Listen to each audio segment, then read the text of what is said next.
everything that you say is different, they're like, well, that's different. Why is that? I would think there might be something you would say off the cuff that you didn't realize. Like, wait a minute, that's totally different than we used to.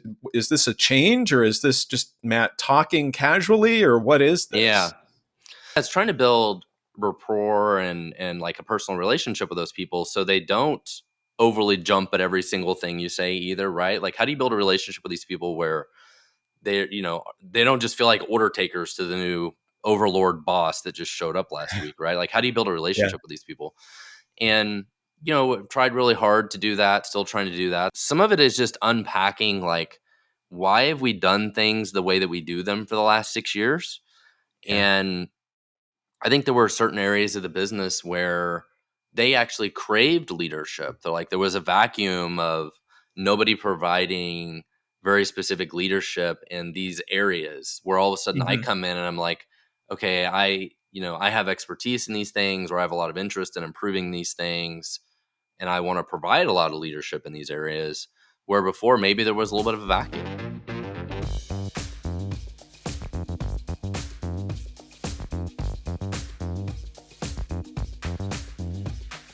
And we're back for another episode of the Startup Hustle. Today we have a very special episode. Our guest today, or should I say host today, is actually Jeff Munn, who is an executive coach, helps startup founders, helps guys like myself. And you know what? I think we're going to get a little bit of a sneak preview of that, because today he's going to interview me about what it's been like for the last 90 days or so since I bought out my business partner at Full Scale, and what that transition has been like, the good, the bad, the ugly. We're going to talk about it. And so very excited to, I don't know, actually it might be kind of scary to go through this, but it's going to be fun today, I'll try to Jeff. be So kind. I'm looking forward to it. So yeah, be nice. Am I allowed to cry? I You didn't are. bring any beer. I should have brought some Do beer. you I have don't know. Kleenexes nearby? I have paper towels. So this will be a fun conversation. So I'm really excited about it. And thank you for doing this today, Jeff. Yeah. Um, So I don't think I need to remind anybody that today's episode is brought to you by Full Scale, which is my company, which we're going to talk about today. But so, Jeff, where do we start? Yeah. Well, let's first of all, thank you for yeah, I think the origin of this was you did a more detailed podcast on the actual, purchase of the company, what that process was like, how you guys came to an agreement, and that's a whole separate podcast episode.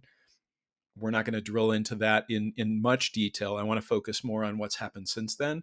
But to start out, could you if you're a founder superhero, tell me your origin story, that kind of thing. And go back all the way to Stackify, because I think one of the things we don't uh, realize or get is that entrepreneurs are a little bit different breed. The idea of like, whatever it is, I can do this better, or I'm not a very good employee, or whatever happens to like drive you to that Yeah. entrepreneurial moment.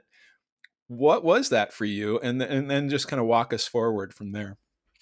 So I've been an entrepreneur for over 20 years. And, I guess I have the roots of it from growing up as a little kid. My dad and my grandfather both worked at flea markets or had a little retail store and whatever. So I always kind of worked around that part of the entrepreneurial part of it. And earlier in my career, I guess I was just always looking for side hustles, always the person who would just help other people, whatever their idea was, just always looking for problems, looking to help people. And naturally that got me into starting my own tech company, because somebody else had an idea and I said, hey, maybe I can help you. And so Uh-huh.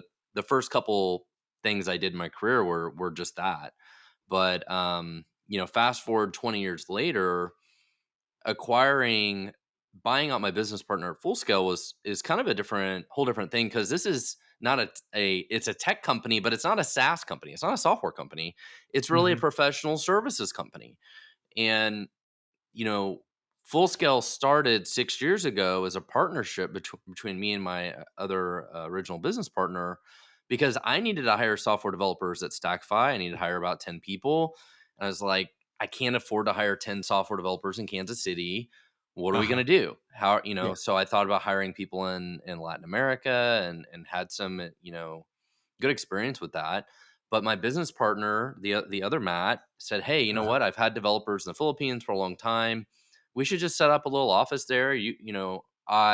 Being him, he already had a few employees. It's like I could hire 10 employees. We'll just have like a little office or something, and just kind of started as an accidental business, honestly, that continued to grow. And within the first year at full scale, we hired like 100 people. But again, Wow. I was not involved. I was Uh-huh. running So you were still Stackify. running Stackify at that Yeah, point, and you were basically a full-scale customer. I was. So Uh-huh. I was basically one of Full Scale's largest customers for the, first 6 years of the company, but I was always really more on the customer side where my business partner Mhm. was the one running the business. Uh-huh.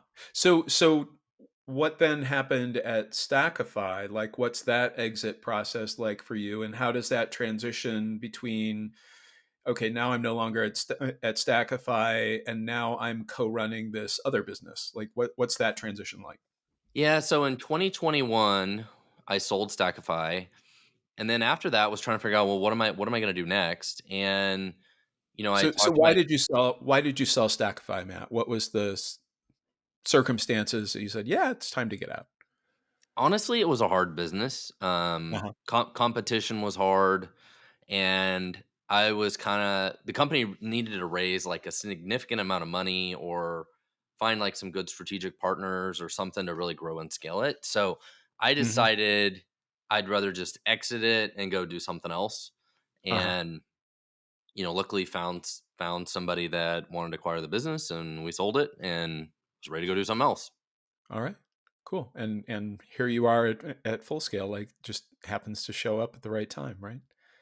Well, I wanted to be involved with Full Scale, but my business partner was the CEO and he was running it. So I always kind of had to give him his space, let him do his thing. And I was always kind of the outsider, right? So originally I was always the Mm. customer, and then I was still kind of the outsider, because he was running the business. Um, So that's until how we you came into the business, not I mean, how did it happen that you came into the business? I mean, I know how the idea was germinated, but did you, like, buy in, or what happened at that? it just started out more as a 50-50 partnership of like, hey, I could Uh-huh. use this thing. I would be the customer of it. So, right, like so And the Stackify face would of the be the customer, customer of right? it. Yeah. So if Stackify can be the customer and sort of fund this venture, if we could find some other people that would be customers, then that's a win-win for everybody. Okay. And then we hired 100 other people, and the rest was kind of history. And that was because you were bringing in enough customers to hire 100 people to serve them. Yeah. Yeah. Yeah, and early on, I knew enough people through my network and friends and colleagues, all that kind of stuff, that helped drive a lot of that, initial growth. Um, and it just has continued to grow since then. Yeah. And so you get to this point, and this is in the other podcast, so I'm not gonna go into it, but it just like, "Hey, what if we did this? What if I buy you out? What if I take over the business as CEO? You have your exit." So Matt exits. You are CEO as of December? Am I Yeah, as of December 2023, yeah, the other Matt. Yeah. So we were both Matt. The Yeah, other yeah. Matt, the other At Matt. at the Corsi, yeah. Yeah, he took the exit, and I decided to go all in. I'm like, you know what, I'm gonna go find the funds that we need to do the deal and buy him out. And so it was Mhm. great thing for him. He's happy to take the exit and go do whatever it is he wants to do now. And I was super excited to step in and run the company. And so here we are 90 days later. Yeah. And so how's it feeling? you know, it's it's good and it's bad both. It's and not really bad, but I should say hard. It's good and hard both. It's takes a lot of getting used to. It's a new role. It's like all of a sudden you're CEO of a company with 300 employees, Yeah. but you're also taking over, all these existing people and processes and things are going on. And, every week it's kind of uncovering. It's like, why do we do this thing? I never heard of Right. that before. Why do we do this thing? And honestly, that is even way worse because we're dealing with a company that's in another country. Mhm. So, Yeah. we have about 300 employees in the Philippines and only 4 or 5 here in Kansas City. And So we're dealing with international law, international labor law, and there's all sorts of just weird random stuff that still sometimes comes up, and I'm like, okay, well, that's interesting. And are you in touch with Matt to like, hey, why did we, or is he just like, has he exited fully? There hasn't really been much I've needed to ask him, and if there's some weird things like that, some of our other employees, have some of the back history too of like, okay, Like well, why do filled we you do in? this Yeah. thing? Yeah. Our chief operating officer is a guy named Daryl, who's super awesome, and he's been with the company also for like 5 years. So Daryl has a lot of those weird backstory things if some of those things come up. But yeah. Yeah. Yeah. And how much time was Matt spending in the Philippines? For the first like several years that he had employees there, he never went. Uh-huh. Not until 5, 6 years ago when this really started growing, he went over there. But he had employees before and never went over there. Yeah. But it Yeah. was just like 5 or 10 employees or something. But he would go over there a couple times a year, probably. He'd go for the company like holiday kind of Christmas party that we would do, and then maybe one or two other times a year. And that's Yeah. kind of the same schedule that I'm looking at, like 3 to 4 times a year. I actually go there in about 3 weeks from now. Okay. And is this your first visit since taking over the CEO role or?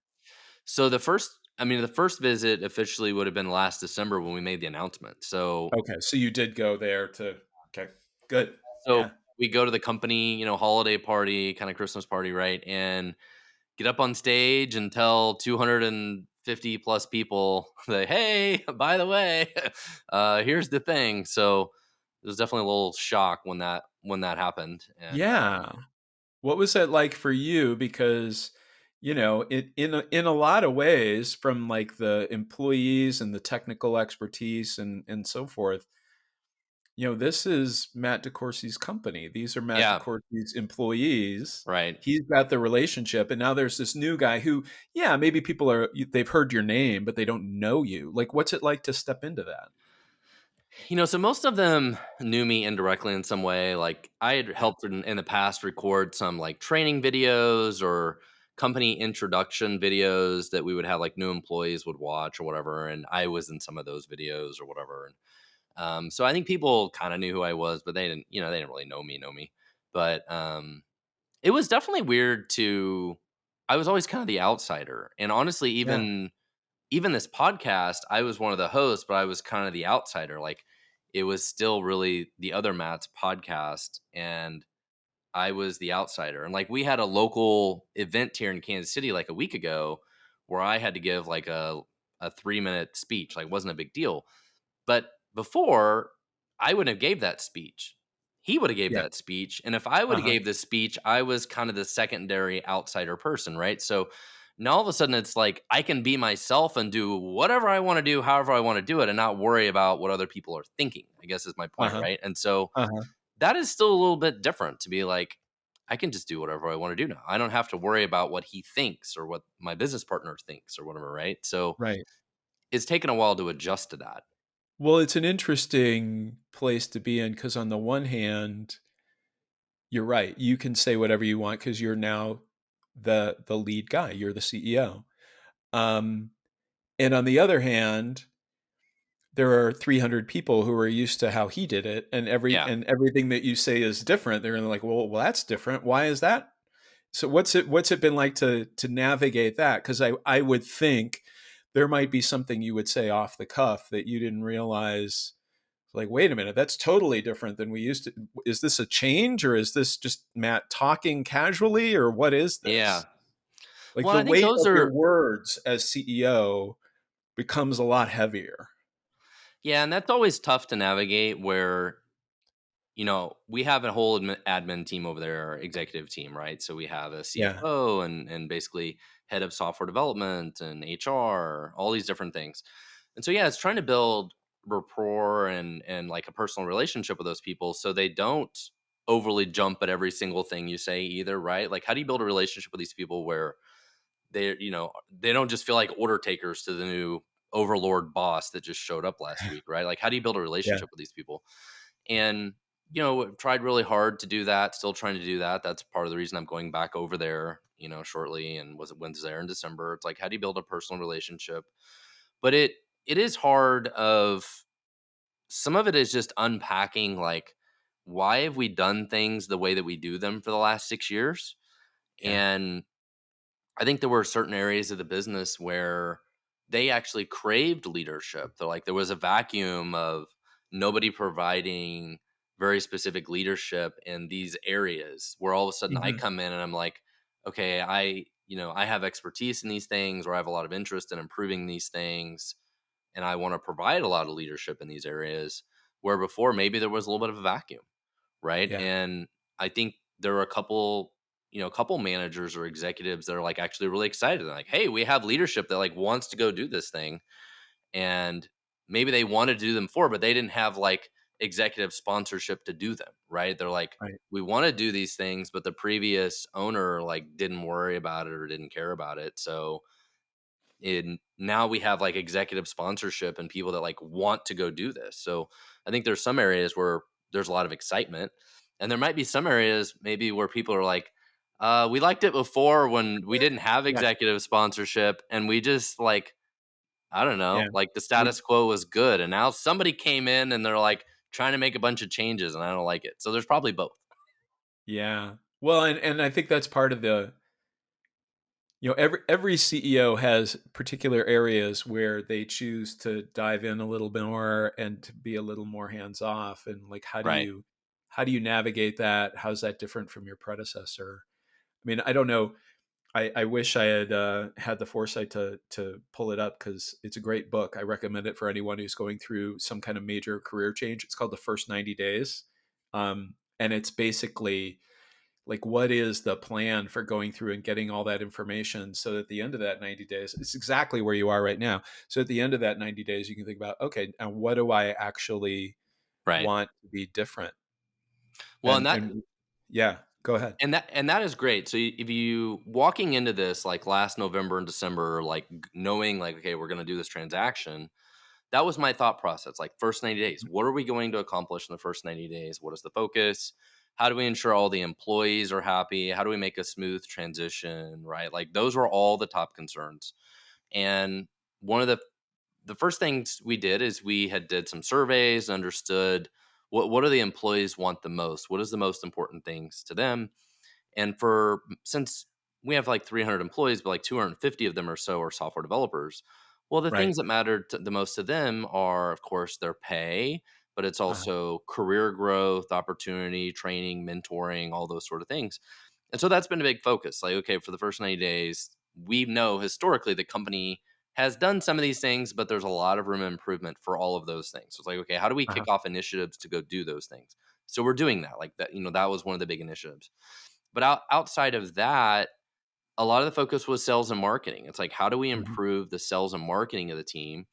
And the first thing I did is hired a new head of sales. So we have a new chief Uh-huh. sales officer who started literally like the first week of January. So he hit the ground Wow. Yeah. running.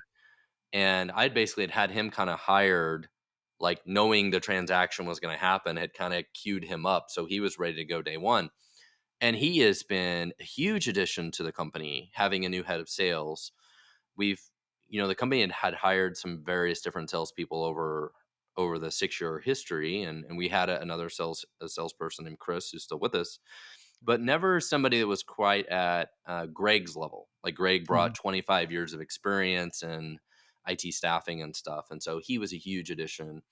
And then the other part of it was just marketing, and so that has actually been my primary focus over the last 90 days is how do we improve and do marketing the way that I want to do it. Those are some of the major things like for the first 90 days, and I think we've made a ton of progress in all of them. And I think my biggest struggle was wanting to do all of those things as fast as possible, which I Yeah. think kind of burnt me out, honestly. So for the first And couple probably burned months, I some think people out around you as well. potentially, yeah, potentially, Yeah. right? And so now I'm in a little more of the mode of we've seen a lot of great success. Like the business has grown nearly 10% over the last 90 days. So Mhm. it's like, hey, things are going the right way, things are going the right direction. We got a good sales pipeline, like, business is good. It's like need to slow down a little bit. Like let things, continue to permeate and make progress, but I have to slow down a little bit. Like you said, it's like have the Yeah. 90-day plan. We've kind of executed the 90-day plan, It would have slowed down just a little bit. Right, and kinda just get your operational feet underneath you and all that stuff, get it like, here what's the new normal and how do we build that, right? Yeah.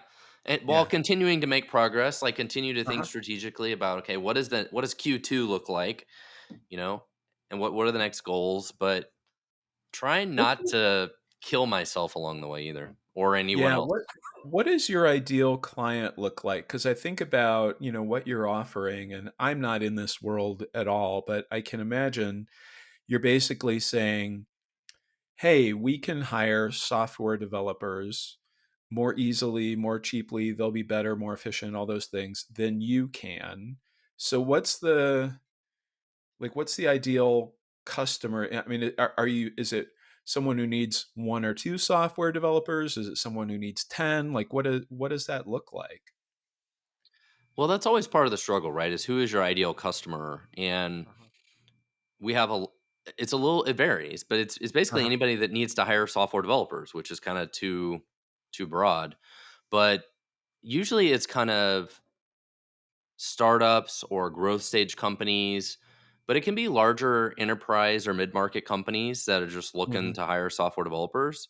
And I think over time, we probably want to shift our focus a little bit to be, we've always kind of avoided like early stage startups that are like pre-revenue because A, they Uh-huh. can't afford anything, and B, there's a high chance that they're going to can't, churn or cancel, right? Right. So our focus is really startups that have either raised a reasonable amount of money, or they have revenue and they're growing, and we're trying to help them grow. Ultimately, that's what we're trying Right. to do, is help them scale. We're trying to help them scale up their team and grow. But we've always tried to avoid the like super early stage startups. We do a little bit of that, but we try to avoid those because there's so much more risk in them, Right. failing. So, Right. So what other risks do you see for full scale going forward? there's always weird risk with AI, and things are going on with AI is interesting. How is that going to impact our industry? Uh-huh. And honestly, it might have been one of the reasons my business partner wanted to sell. He's like, there's all this weird stuff going on and AI, and is there going to Yeah. be a war in Taiwan? And like, all this weird stuff. He's like, I'm just out of here, whatever. I don't have to deal with any of that. So, Uh-huh. we inherit that weird stuff of like, what happens if China and the US go to war in Taiwan, and how would that affect the Philippines? Because the Philippines would be dragged right into the middle of all of it. There's always like weird stuff like that, right? Yeah. Um, but AI is probably the biggest one. It's like, how is AI going to affect software development going forward? And it's so far, I would say it's increased the need of software development in a lot of ways, Mhm. because companies want to leverage AI. They're like, how do we use AI to do this stuff? And we've needed Yeah. more developers to use AI to do this stuff. We haven't seen quite yet a round of like, well, I need fewer developers because we're using AI, but Uh-huh. that could happen. I think as AI continues to develop, we may see that, and that could be a risk going forward. And of course, I always one of the bigger issues I have that's a risk is, in the Philippines, when you hire somebody, it's not as easy to be like, oh, we don't need you anymore, we're terminating Oh, your yeah. employment, Mhm. right? It's there are labor laws that are more friendly to the employees, and Uh-huh. so that's always one of the risks that we're trying to figure out. How do we balance of like, well, what happens if like half of our customers cancel next month? Like, what Right, would so we your do? employees are cheaper, but since you have a longer commitment to them, that could come Right. back and yeah, interesting. Yeah, so that's always trying to balance. Like, that's kind of worst case scenario, right? But you talk about risks. Like, well, how do we think about that risk of, so like during COVID, we lost like 20 or 30% of our customers in like a 3 to 6 month period right after COVID. Now we got, revenue wise, I would say like 12 months later, we got back to where we were like before Uh-huh. COVID, but that was like a weird 12 months, right? So it's like, you're talking about a risk perspective. It's like, well, what happens if we went through something like that again? You know, Yeah. always thinking about like the risk, right? Like trying to weigh that. And one of the challenges of that I mentioned is, our employees there, if we want to terminate people, is a different, you have to give them separation pay, you have to go through a more of a challenge. It's not like in the US where like, at least in most places in the United States, where you could terminate somebody kind of at will, right? So Right. it's different. Well, and there's also, kind of the independent contractor model as well, that depending on what you're trying to give to someone can work sometimes, doesn't always work perfectly. Yeah, that's interesting. Uh, what do you think, like how much of your headspace is taken up by, there's obviously a lot of variables, a lot of things you can't really control. I don't think you have any direct control over U.S. China relations, for example. Nope, nothing I can do there. Yeah. So, I Yeah, mean, I think the number Greg likes to say this, our head of sales, Greg. He always talks about like you have to control the controllables, right. right? And so for us, it's just focusing on growth, and we think about the risks. You try and understand the risks. You do some worst case scenario playing, weird U.S. China relationships, whatever. But control the controllables, and for us, it's about growth. Like one of the struggles the company had over the last year at some point in time, we had really grew and we hit kind of record revenue, record sales, and everybody kind of took their foot off the accelerator. Well, the problem is Uh-huh. then if you have some customers cancel for whatever reason, it's like, well, we didn't have the sales pipeline to kind of sell through that, right? Like we didn't have other customers that could come in and take those employees and keep going. Where now we're in a much better state there. So sometimes in a business like ours, it feels like you're on a treadmill. And like Jeff, Hmm. I'm sure your business, you have the same thing, right? Oh, I have, a portfolio of all these customers, and then like three of them cancels. I got to find three more people to backfill those Right. three, right? So don't know, you feel like you're on a treadmill, right? And full scale is that way. Sometimes we just feel like we're on the treadmill. It's like X amount of people cancel every month, and you got to sell X to backfill that. And hopefully you sell a couple more and you continue to grow. And that's the focus right now, is just how do we ensure that from a sales and marketing perspective, we're doing really good and that side of it is really healthy, to ensure like whatever weird stuff that happens, we can Yeah. overcome it and we just keep going. Yeah. I mean, and in my business, sometimes there's a, hey, I'm at full capacity right now, but I have someone who's finishing a year-long agreement with me or something, and that's in, May. So how about we start in May? And most of Yeah. the time, it'll be like, yeah, we can do that. But I would think in your business, things might be a little more time sensitive, and it might be a little more dicey to say, hey, we got a 6-month waiting list. Are you good with that? Yeah, that's not going to work. Yeah. Yeah. But Yeah.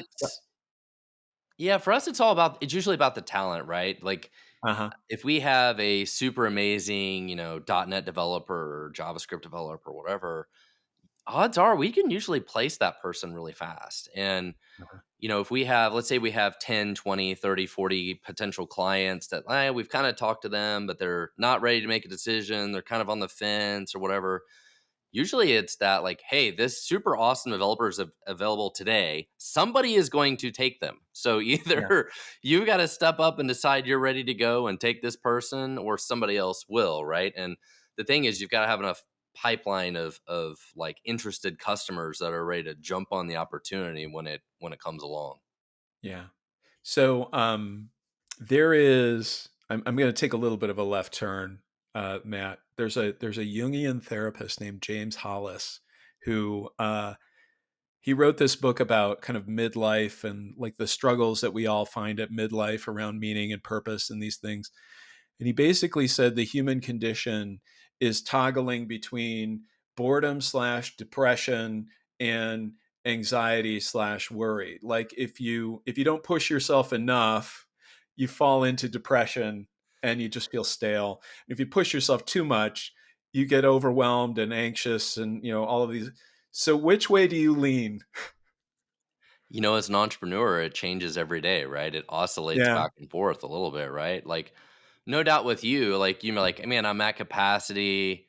Am I burning myself out, or am I at just the right letter of capacity, right? And then you're like, Right. customer cancels, and I'm like, oh crap, now what do I do? Like, it's like the never ending ebb and flow of that. But you're 100% right. It's like after I sold my first company, people asked what it was like, and I told him it kind of felt like getting off of the roller coaster. It's like Yeah. it was fun, it was exciting, but it's like now I'm off the roller coaster. yeah, I got the big exit, but the excitement's gone. I kind Like of miss the roller coaster. the Yeah. yeah, I Yeah. mean, it was the roller coaster. It was the fun part, right? So, Right.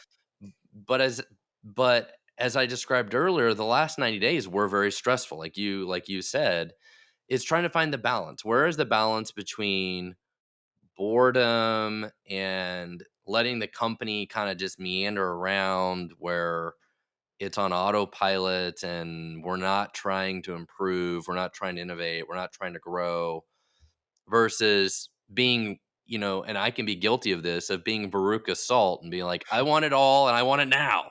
Right. Right. Like, where Right. is the balance in between there? And I think you're absolutely right. And as an entrepreneur who has started 4 different companies and had a couple different exits, I have been all over that spectrum throughout my career. Mhm. You're at 100%. Well, and I would think entrepreneurs tend to lean toward the stressful side of things. They tend to want to like push the boundaries a little bit because otherwise, we'd all just be accountants, right?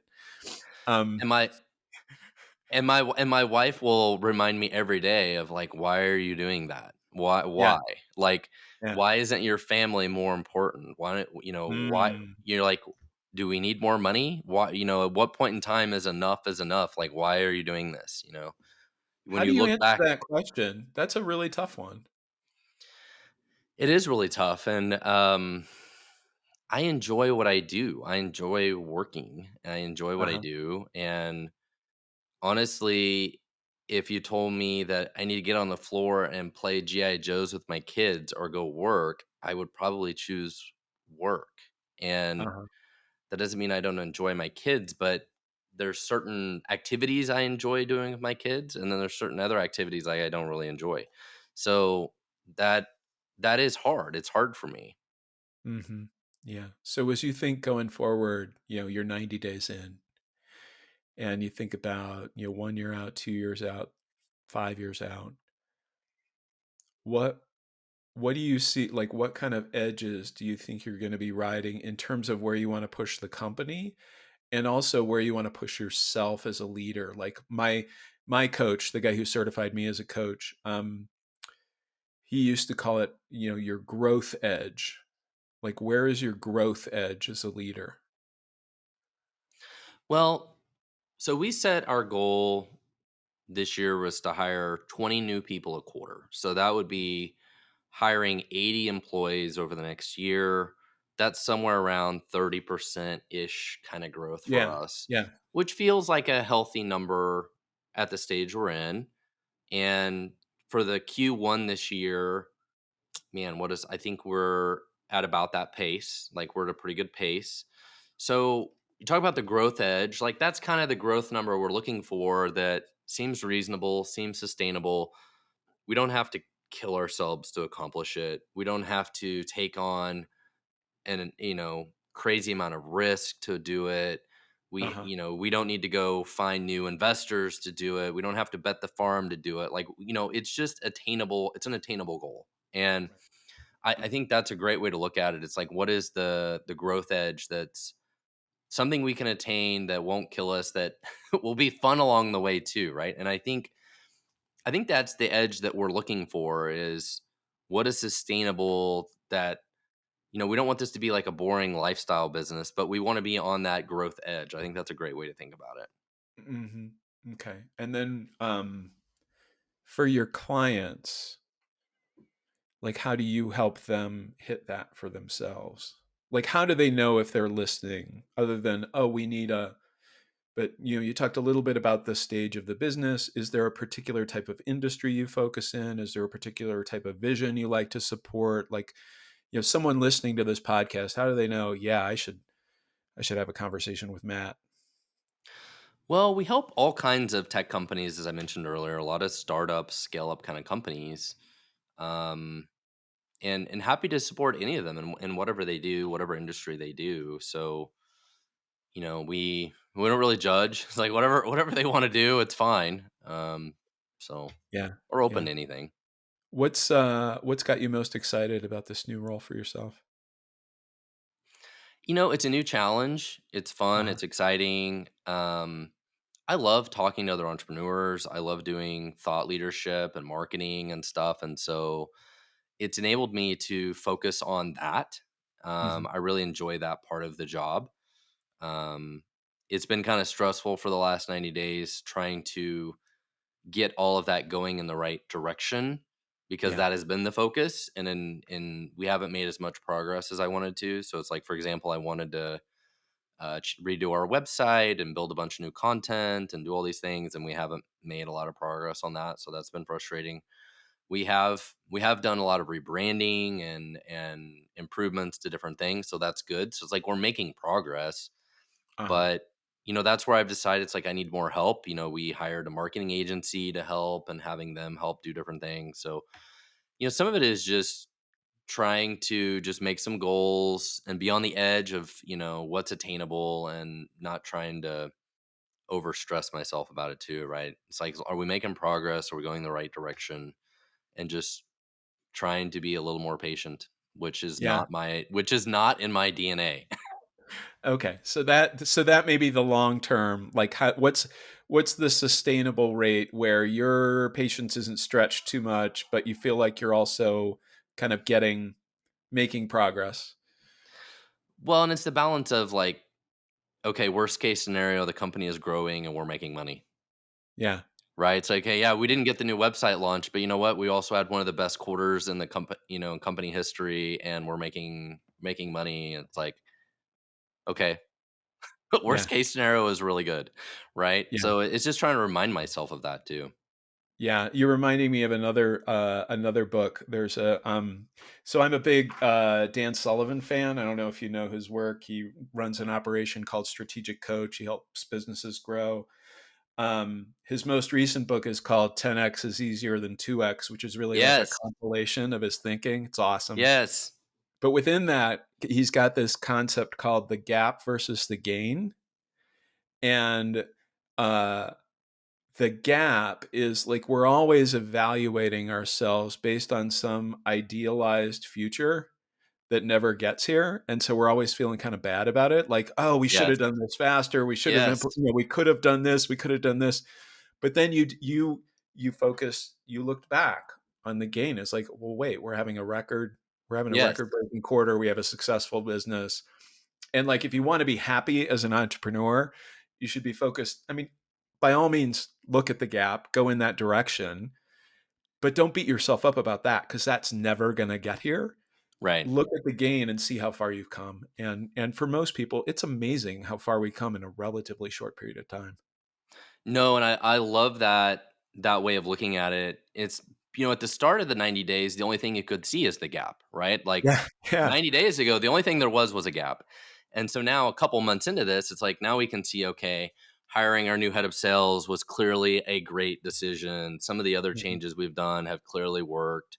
And like look at the gain, right? So now you're 100% right. Like I love that way of thinking about it. And I definitely love the idea of the 2x versus the 10x thinking, right? And that's why like I hired Greg to be the head of sales. It's like this is like 10x thinking. Like I'm not trying to just coach Chris or other salesperson myself and figure out, okay, how do we make a few little tweaks and do this and do that? Like it's like if we're gonna think about this big and do things the right way, no, we need to go hire Greg. right, right, And I always laugh. I'm like, at some point in time, you're like, I just want to hire Patrick Mahomes. Like, we want to go win this thing, right? oh, yeah, Right? Where is yeah, Patrick Mahomes? And for me, that was Greg. It's like, we need Greg. Where's right, Greg? I need Greg.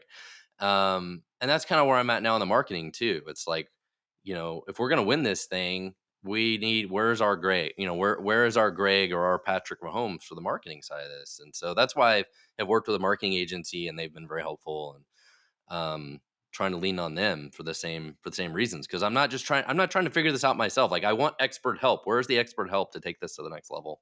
right. Yeah, and I mean, when I think about my clients, some of them are running $20 million companies on up to like $200 million companies. And one of the things that's challenging for people is you're not hiring for the company you are, you're hiring for the company you want to be. So if you're a 100%. $20 million company, hire a $50 million CFO, not a $20 million CFO. And most companies are like, you're always lagging a little bit. You hired your person when you were a $10 million company, and now the company has outgrown their capacity. And When do you swap out the team? When do you, kind of bench the quarterback and go after Patrick Mahomes, right? And those are hard decisions. They're really hard Really decisions, hard right? decision. Yeah. And when I came into this 90 days ago, that was the first thing I had to do is like, hey, we're gonna give everybody a fair shot. Mhm. However you got here, you got here. You work at the company. If I decided to hire you, or I had nothing to do with it, right? Of the 300 Yeah. employees we have, right? Most of these people, I didn't know them. Right. Um, it's trying to get everybody had their fair chance, but now it's like, okay, we slowly have to make some of those moves of like, okay, we clearly have a huge gap here. To your point of like, this person is not the person to help us get to that level, Yeah. and having to make some of those moves, and we've had to make some of those moves already.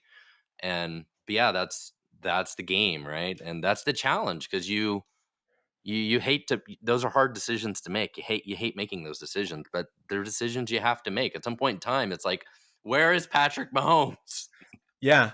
Well, you're going to have to refresh me on my Chiefs history. It Alex Smith who was Patrick Mahomes' predecessor? Who was the Yeah. immediate? Yeah, and so Yes. perfectly decent quarterback, not Yeah. not awful by any means. And when do you take the risk? It's like, oh, we got this rookie who we really like. We're going to bench Alex Smith or get rid of him. I don't remember what happened if they dealt him or whatever, but that's always a really tough call. Yeah, and I think it was, I want to say the Chiefs made it to the playoffs, and Mahomes got to play the last game of the year because they could sit, our quarterback. And of course Uh-huh. everybody watches Patrick Mahomes play that last game of the year and they're like, "Whoa, Yeah. we need that guy next year." And so that was the end of it. And then next year Patrick Mahomes is like MVP of the league. So, Yeah. Yeah. Well, I mean, I think that's a great frame to end this on, that challenge of being a growing business. And because you're in the same situation that a lot of your clients are in a lot of ways, right? You're growing together, you're helping them upscale their talent. yeah. In the process, they're helping you upscale your business and your capacity to serve other business owners. So it's really win-win. I Um, think I any think the any key there remaining is, thoughts? Yeah. yeah, I think the key there is that no matter what stage you're at in your business, you always have these challenges, right? You're always Yeah. like, hey, we need this key hire. This thing has become a bigger pain point. Now we need this key hire, and it never ends. And part of it, as you said, it's like whoever might have been the key hire 4 years ago, now 4 years later might be like, hey, we have to hire somebody to manage that person because we're just at a whole different level. Like it just never ends. Exactly. The challenges continue to change, and so it's Yeah. I like what you talked about earlier. It's the gap and the gain, and keeping your eye on both of those. I really like that analogy as well. Right. Yeah, well, thank you for, agreeing to this role reversal. I had a lot of fun. I hope it wasn't too painful for you. And for those that are listening that want to learn more about what you do, Jeff Munn, your website's jmunn.com. What else can you Yeah, tell it is. people about Yeah, I mean, what you you can do? send me an email, jeff@jmun.com. I'm happy to hear about what's going on for people. I write a lot on LinkedIn. Reach out to me on LinkedIn. You've got a YouTube channel where I put out, kind of short videos with thoughtful things about leadership for founders. And yeah, happy to connect. Thank you for that, Matt. All right. Well, thank you so much for doing this today, and looking forward to continue to follow you and work with you. All right. Sounds good, Matt. Take care. Thanks, Jeff.